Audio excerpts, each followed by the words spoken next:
지난 수요일부터 사순절이 시작되었습니다. 제 가운데 있는 우리를 구원하고자 고난의 길을 걸어가는 예수님, 십자가의 크신 은혜를 이 사순절 기간 우리 마음에 담을 수 있는 믿음의 성도들 되시기를 바랍니다. 세상에는 진짜 뉴스가 있는가 하면 가짜 뉴스가 있습니다. 진짜가 있고 가짜가 있다는 겁니다. 진짜와 가짜는 정반대의 개념입니다. 뉴스를 보게 되었으면 진짜 사건을 파헤쳐서 심도 있게 다룬 기사가 있는가 하면 가짜 뉴스들도 많습니다. 또한 국회의원들도 이런저런 이야기를 쏟아내는데 진짜가 있는가 하면 가짜도 있습니다. 그런데 공통적인 점은 이상하게도 사람들은 진짜 뉴스에 관심을 갖기보다는 가짜 뉴스에 더 관심을 갖게 되고 귀를 쫑긋거린다는 겁니다. 진짜 뉴스는 그냥 흘려버리는데 가짜 뉴스는 기억하고 있더라는 겁니다. 그건 아마도 사람의 마음에 심리적으로 이미 죄로 물들어간다는 겁니다. 죄로 물든 마음에 가짜 뉴스가 더 잘 받아들여진다는 겁니다. 진짜와 가짜, 이건 이스라엘 백성들에게도 있었습니다. 진짜 선지자와 가짜 선지자. 진짜가 있으면 항상 가짜가 있기 마련입니다. 하나님은 하나님이 보내신 선지자를 통하여서 참 선지자를 통하여 하나님의 말씀을 선포합니다. 그런데 이스라엘 백성들은 듣지를 않았습니다. 거짓 선지자가 있습니다. 하나님이 보내지 않았는데도 하나님이 보냈다고 거짓을 말하면서 선포하는데 이스라엘 백성들은 그 거짓 선지자의 이야기를 철석같이 믿더라는 겁니다. 하나님이 보낸 참 선지자는 핍박을 받고 하나님이 보낸 적이 없는 가짜 선지자는 사람들이 따라다니게 되니 참 놀랄 일이었습니다. 이사야 선지자를 보내고 예레미야를 보내고 오늘 말씀에 에스겔 선지자를 통해 하나님이 들려주시고자 하시는 말씀은 이스라엘 백성들의 잘못을 깨닫게 해서 심판이 아니라 축복의 백성으로 살아가도록 하나님이 말씀을 주셨습니다. 그런데 이스라엘 백성들은 하나님의 말씀에 귀를 닫아버렸습니다. 하나님이 참 선지자를 통해 살리는 생명의 축복의 말씀을 줬는데 귀를 닫아버리고 거짓 선지자가 와서 외치는 이야기에는 귀를 열어서 우상을 섬기고 악을 행하고 죄를 범합니다. 그 결과 이스라엘 백성들이 나라를 잃어버리고 포로로 잡혀갑니다. 포로로 한꺼번에 다 잡혀가는 것이 아니라 여러 차례에 걸쳐서 포로로 잡혀가는데 포로로 먼저 잡혀간 지 한 7년째 되는 사람들이 하나님께 불평을 말합니다. 우리는 포로로 잡혀온 지 7년이 지났는데 이스라엘 백성들, 예루살렘에 아직 남아있는 사람들이 있으니까 우리는 괜히 먼저 포로로 잡혀와서 힘들다, 어렵다, 불평이다. 왜 우리가 먼저 포로로 잡혀갔는가? 하나님께 불평 아닌 불평을 쏟아내고 있습니다. 그럴 때 먼저 포로로 잡혀와서 불평하고 있는 이스라엘 백성들에게 들려주신 하나님의 말씀이 에스겔서 22장 전체의 내용입니다. 하나님께서는 이스라엘 백성들에게 에스겔 선지자를 통해서 왜 너희가 포로로 잡혀왔는지 나라를 잃어버리게 되었는지를 설명해 주고 있습니다. 그래서 전체 읽지는 않았지만 22장 2절에 보면 자기의 모든 가증한 일을 알게 하라는 겁니다. 이스라엘 백성들이 왜 포로로 왔고 나라를 잃어버리게 되는지 그 가증한 일을, 죄악된 일을 다 알려주라는 겁니다. 그러면서 에스겔은 몇 가지를 이야기합니다. 4절 말씀에 내가 흘린 피로 말미암아 죄가 있고 내가 만든 우상으로 말미암아 스스로 더럽혔으니 너희가 나라를 잃어버리고 포로로 잡혀와 고생하는 것 우상을 섬긴 거다. 스스로 더럽혔기 때문이다. 죄 가운데 있었기 때문이다. 그리고 22장 7절에는 권세를 가진 고관들에게 말하기를 그들이 내 가운데 부모를 업신여겼으며 내 가운데 나그네를 학대하였으며 내 가운데에서 고아와 과부를 해하였도다. 권세를 가진 사람들이 힘 있을 때 어렵고 힘든 사람들을 도와주었으면 참 좋았을 텐데 가진 권세를 가지고 힘을 가지고 가난한 사람들, 없는 사람들 다 학대했다는 겁니다. 부모님을 잘 섬겨야 되는데 그렇지 못했다는 겁니다. 하나님은 내 이웃을 내 몸과 같이 사랑해야 한다는 그 말씀을 주시는 이스라엘 백성들은 전혀 그것과는 상관없이 살아갑니다. 심지어 8절에 이르기를 너는 나의 성물들을 업신여겼으며 나의 안식일을 더럽혔다는 겁니다. 이스라엘 백성들이 하나님의 성물이라는 건 구약시대에 하나님 앞에 제사를 드리기 위해 어린 양을 드리든지 여러 가지 제단에 바쳐지는 제물이 있습니다. 그 어린 양은 하나님의 율법에 따라 정결하고 순결하고 흠이 없고 깨끗한 걸로만 드려야 되는데 이스라엘 백성들은 그 성물을 더럽혔다는 것. 아이고 나 대신에 어린 양이 죽는데 그게 흠이 있으면 어떻고 그게 좀 부족한 거면 어떻고 또 잘못맞으면 어떠냐 아무거나 하나님 앞에 갖다 바치면 되지 라고 하면서 하나님이 원치 아니하는 것을 바치면서 할 일을 다 했다 이렇게 말합니다. 안식일을 더럽혔다는 건 이것도 마찬가지입니다. 하나님께서 안식일은 거룩하게 하나님을 만나는 날이기 때문에 거룩하게 지켜야 했는데 이때 당시 이스라엘 백성들은 안식일을 더럽힙니다. 어떻게 더럽혔는가 하면 지금 우리의 모습과 비교하면 1시간 동안 와서 하나님 앞에 제사를 드립니다. 어린 양은 흠이 있던지 어떤지 말든지 그냥 1시간 제사 드립니다. 그냥 형식적으로 막 드립니다. 그리고 나서는 그들이 아주 종일 안식일에 어디 가느냐 우상을 찾아갑니다. 그리고 우상 앞에 가서 먹고 마시고 그 우상 앞에서 하루 종일 지내게 됩니다. 1시간 하나님의 앞에 와서 예배를 드렸다. 제사를 드렸으니 내 할 일 다 했다. 그래놓고는 나머지 시간은 우상을 섬기는 데 가서 하루 종일 우상 앞에 엎드려서 먹고 마시고 악을 행하였던 겁니다. 그러면서 하나님이 안식일을 더럽혔다. 주일을 더럽혔다. 그러니 이스라엘 백성들이 뭘 우리가 잘못했습니까? 제물을 드렸으면 됐지. 1시간 예배 드렸으면 됐지. 라고 생각했던 겁니다. 하나님 보시기에는 어이가 없었고 기가 찰 부도로치였습니다. 또한 9절에는 세상의 악한 모든 음행들을 다 행하였다라고 기록합니다. 그러면서 12절 마지막에 하나님이 에스겔을 통해 하시는 말씀이 이스라엘 백성들이 나를 잊어버렸도다 이런 이야기를 합니다. 왜 포로로 잡혀가고 왜 나라를 잃어버렸느냐 다 알려줘라. 그 중에 이들이 악을 행하고 우상을 섬기고 안식일을 더럽히고 성물을 더럽히고 하는 그 모든 일들을 통해 12절 말씀은 하나님을 잊어버렸다. 말이 됩니까? 이스라엘 백성들이 하나님을 잊어버렸다. 죄에 물든 생활을 하다 보니 우상을 섬기고 악을 행하다 보니 하나님이 누구신조차도 잊어버렸다는 말도 안 되는 일 아닙니까? 애굽에서 고생할 때 구원해 주신 하나님, 광야를 갈 때 품위 안에서 인도하신 하나님, 젖과 꿀이 흐르는 그 가나안 땅으로 인도하셔서 가나안 원주민들을 다 물리치도록 싸워주신 하나님, 너희보다 앞서가시는 그 하나님, 그 하나님의 은혜를 잊어버렸답니다. 잊어버릴 게 따로 있지. 하나님이 누구이신지를 잊어버렸다는 겁니다. 그래서 하나님께서 이스라엘 백성들을 위하여서 이렇게 뒀다가는 심판에 이를지 모르겠다.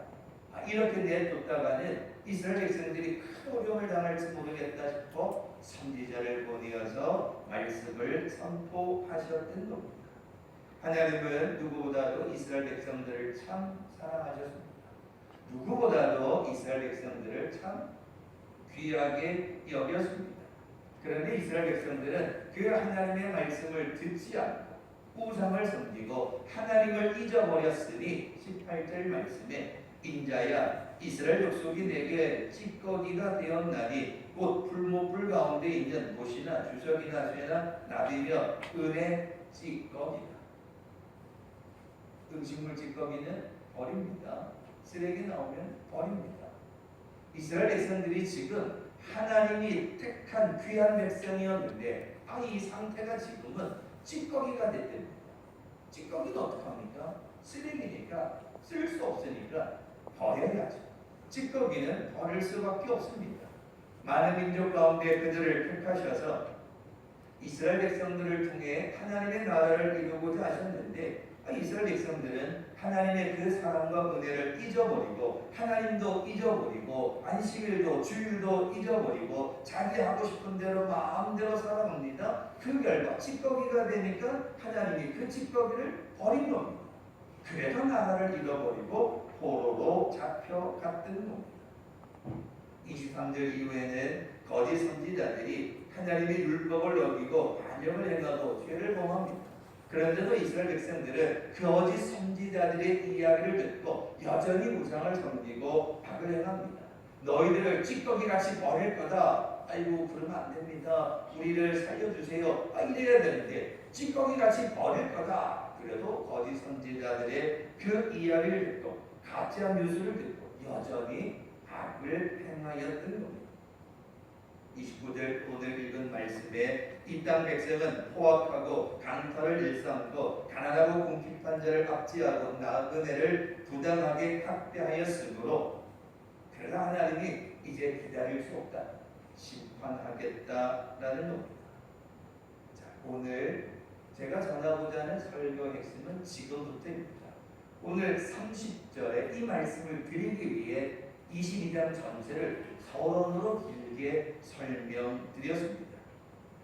이 땅을 위하여 성을 쌓으며 성 무너진 데를 막아서서 나로 하여금 멸하지 못하게 할 사람을 내가 하나님이 그 가운데서 이스라엘 백성들 가운데서 찾다가 찾지 못했다는 겁니다.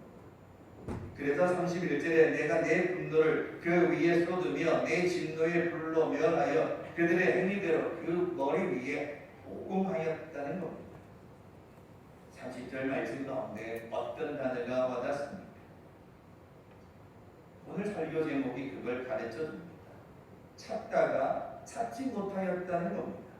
하나님이 선지자들을 통해 심판을 선포하셨습니다. 그러면 하나님이 원하신 건 심판이 선포되기 전에 하나님 앞에 찾아가서 하나님의 심판을 멈추게 해달라고 막아서는 자가 있어야 하는데 회개하는 자가 있어야 하는데 하나님의 말씀으로 살아가겠다고 순종하며 살겠다고 하나님의 심판을 멈춰달라고 막아서는 자가 있어야 하는데 하나님이 그런 사람을 찾았는데 찾지를 못하겠다는 겁니다. 이스라엘 백성들이 얼마나 지금 하나님을 떠나 있었는지 하나님을 잊어버렸는지 회개하고 기도하는 사람이 한 사람도 없더라는 겁니다. 한 사람이라도 있어야 하는데 하나님이 찾다가 찾았는데 없더라는 겁니다. 그만큼 이스라엘 백성들의 상태가 엉망이었다는 겁니다. 하나님이 오늘 에스겔을 통해 들려주시는 말씀은 나라를 잃어버리고 포로로 잡혀가는 심판이 진행되고 있다면 이 심판을 막기 위해서 심판을 멈추기 위해서 하나님께 나아가 기도하는 사람, 회개하는 사람이 없더라는 겁니다. 누군가가 회개하고 누군가가 기도하고 누군가가 살려달라고 하나님 앞에 갔다면 하나님이 그 심판을 멈추었을 텐데 그 심판을 멈춰달라고 막아서는 자가 없더라는 겁니다. 요나 선지자가 니느웨 성에 가서 하나님의 심판이 임할 거라고 외칩니다. 니느웨는 이방인들입니다. 우리가 요나가 니느웨에 가는 우여곡절의 이야기는 잘 알고 있습니다. 어찌되었든 요나가 니느웨 성에 가서 40일이 지나면 하나님의 심판이 임한다고 이야기합니다. 니느웨 성에 악독이 가득하였기 때문에 하나님의 심판이 임한다라고 40일이 지나면 심판이 임한다라고 선포합니다. 니느웨 성이 얼마나 큰지 3일을 다녀야 다 다닐 수 있는 그 성에 요나가 하루 종일 다니면서 하나님의 심판이 40일이 지나면 심판이 있습니다. 하나님이 심판하십니다. 40일이 있으면 하나님이 심판하십니다. 하루 종일 니느웨 성을 다녔습니다. 그랬더니 놀라운 사실은 그 심판의 이야기를 들은 니느웨 성 사람들이 회개하기 시작합니다. 그 회개하는 이야기가 왕에게 들려져요. 그러니 니느웨 성에 있던 왕이 모든 백성들에게 선포합니다. 야, 40일이 있으면 심판이 임한다. 아니 심판이 있는데 우리가 이렇게 있으면 안 되지 않냐. 그래서 왕이 이방인의 왕이 선포하기를 금식해라, 회개해라, 너희 집에 있는 가축들까지 다 금식해라. 그리고 그들이 회개합니다. 놀랍게도 하나님의 심판이 멈추었습니다. 이방인인데 하나님을 알지 못하는 이방인들이 요나의 심판의 이야기를 듣고 회개했다는 겁니다. 우리가 아브라함의 이야기 가운데 소돔성에 관한 이야기가 있습니다. 의인을 찾을 수가 없었습니다. 의인을 찾을 수가 없던 이 하늘로부터 유황불이 떨어져 소돔의 심판이 임하게 됩니다. 그렇듯이 하나님은 이스라엘 멸망을 선포하였습니다. 그런데 그 심판을 막기 위해 하나님 앞에 기도하는 사람, 회개하는 사람, 살려달라는 사람을 하나님을 향하여 부르짖는 사람을 하나님이 찾았는데 그 찾아서 그 사람이 하나님 심판을 멈춰주십시오. 우리 회개하겠습니다. 말씀으로 살아가겠습니다. 믿음으로 살아가겠습니다. 그 사람이 있었으면 하나님이 심판하지 않겠다. 찾았는데 떠나라는 겁니다.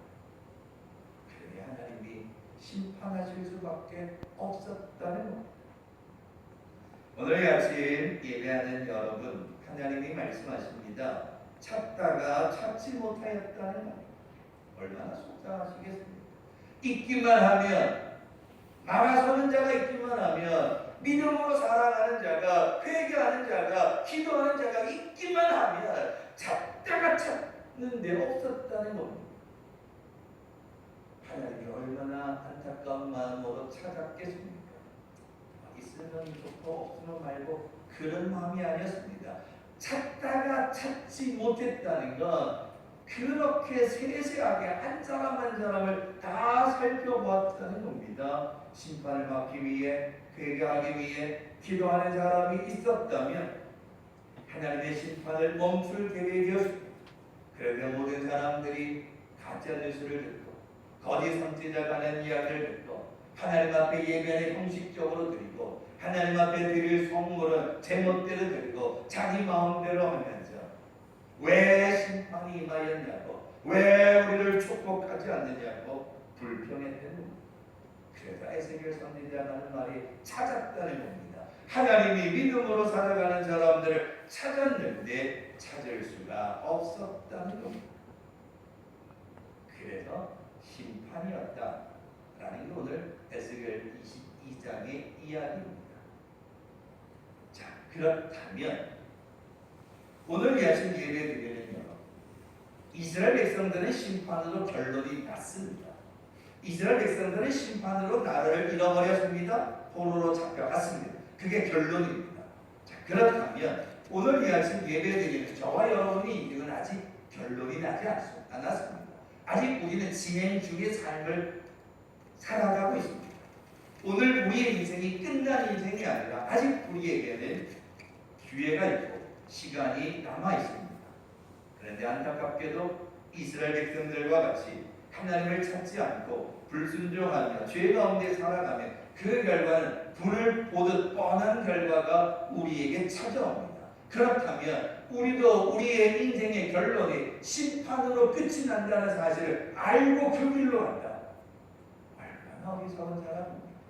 내가 지금처럼 가면 하나님을 떠나고 우상을 섬기고 악을 행하고 기도하지 않고 예배하지 않고 믿음으로 살아가지 않으면 그 인생의 결론이 심판이다. 불을 보듯 뻔한데 그 길로 간다. 이런 어리석은 사람이 어디 있습니까? 결과가 뻔한데 그 길로 간다. 답답하죠. 속상하죠. 그러나 하나님께서는 말씀하십니다. 하나님을 향하여 기도하고 믿음으로 살아가는 사람을 찾기만 하면 하나님은 축복으로 인도해 주신다는 겁니다. 예전에 영화 친절한 금자씨가 말하기를 너나 잘하세요.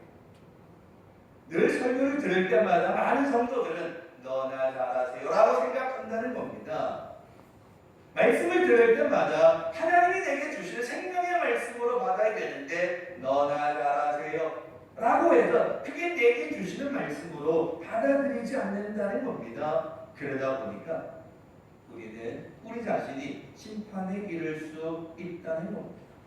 하나님께서 찾으시는 사람, 기도하는 사람입니다. 너나 잘하세요 이게 아니라 그 말씀을 좀 긍정적으로 해석해서 내가 기도하는 사람이 되어야 되고 내가 순종하는 사람이 되어야 되고 내가 믿음으로 살아가는 사람이 되면 됩니다. 내가 기도하는 사람이 되고 내가 순종하는 사람이 되면 하나님이 그 사람을 축복하실 것이요 그 가정을 축복으로 인도해 주실 겁니다. 교회도 마찬가지입니다. 교회에서도 찾았는데 이스라엘 백성들 중에는 없었다는 겁니다. 오늘 이 아침 하나님이 우리에게 말씀하십니다. 심판으로 이르기 전에 기도하는 사람이 있는가 하나님이 찾았습니다. 환난이 있기 전에 믿음으로 살아가는 사람이 있는가 하나님이 찾았습니다. 말씀으로 살아가는 사람이 있는가 교회 안에서 하나님이 찾았더니 찾았다. 야 찾았다. 여기에는 기도하는 사람이 있네. 믿음으로 살아가는 사람이 있네. 말씀으로 살아가는 사람이 있네. 하나님이 찾았다. 하나님이 흥분해서 하나님이 너무 기뻐서 야 찾았다. 말씀으로 살아가려고 발버둥 치는 사람, 깨어있어 기도하려고 하는 사람, 믿음으로 말씀으로 살아가려 하는 사람이 있다. 찾았다. 이거는 지금 제가 흥분해서 하는 게 아니고요. 하나님이 찾았다. 그렇게 하면 하실까요? 하나님이 아마 저처럼 흥분하진 않았을 거라 생각하는데 그래 있구나. 됐다. 그러면 됐다. 아마 하나님이 아마 그렇게 하셨을 겁니다. 근데 저는 그렇지 않으니까 찾았다. 믿음으로 살아가는 사람, 기도하는 사람, 하나님의 뜻 가운데 살아가는 사람을 찾다가 찾았더니 이곳에는 있구나. 이렇게 돼야 한다는 겁니다. 그래야 우리가 축복의 사람이 되는 겁니다. 왜? 우리의 인생이 아직 끝나지 않았기 때문입니다. 이스라엘 백성들은 심판으로 끝났습니다. 그렇다면 오늘 우리는 아직 우리 인생이 끝나지 않았습니다. 그런데 말씀 없이 살아가면, 믿음 없이 살아가면, 하나님의 뜻 가운데 살아가지 아니하면 그 결과는 불을 보듯 뻔히 심판입니다. 그 심판이 뻔히 보이는데 그 길로 간다? 어리석은 사람이죠. 생명의 길로 가야 합니다. 생명의 길로 가야 그 길이 사는 길입니다. 그러기 위해서는 어떻게 됩니까? 하나님이 찾으신답니다. 찾다가 찾았는데 어떤 사람? 심판을 막아서는 사람, 죄 가운데 있으니까 회개하는 사람, 말씀대로 살아가겠다는 사람. 하나님 심판을 멈춰 주십시오. 우리 회개하겠습니다. 하나님 축복해 주십시오. 우리 말씀으로 살아가겠습니다. 하나님 응답해 주십시오. 늘 깨어있어 기도하겠습니다. 이런 사람을 하나님이 찾으신다는 겁니다. 오늘 이 아침 여러분은 어떤 삶을 살아가시겠습니까? 하나님이 축복하시려고 자꾸 찾았는데 아이고 개새끼 한 마리 더 없네. 이러면 큰일 나지 않겠습니까? 이스라엘 백성은 그래서 심판받았습니다. 그러나 오늘 우리는 내가 찾았더니 잘 있더라. 교회 갔더니 남도재단에 갔더니 그래도 믿음으로 기도하는 사람 있더라. 말씀으로 살아가는 사람 거기는 있더라.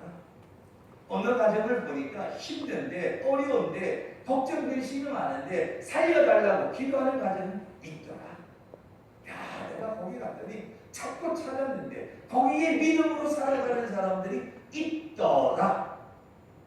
이런 축복이 될 수 있도록 이 사순절 기간 주님의 십자가를 기억하면서 하나님이 찾으시는 사람, 믿음으로 살아가는 사람, 말씀으로 살아가고 회개하며 살아가는 하나님이 찾고 찾을 때 주여 내가 여기 있나이다 믿음으로 고백할 수 있는 축복의 성도들 되시길 주님의 이름으로 축원합니다.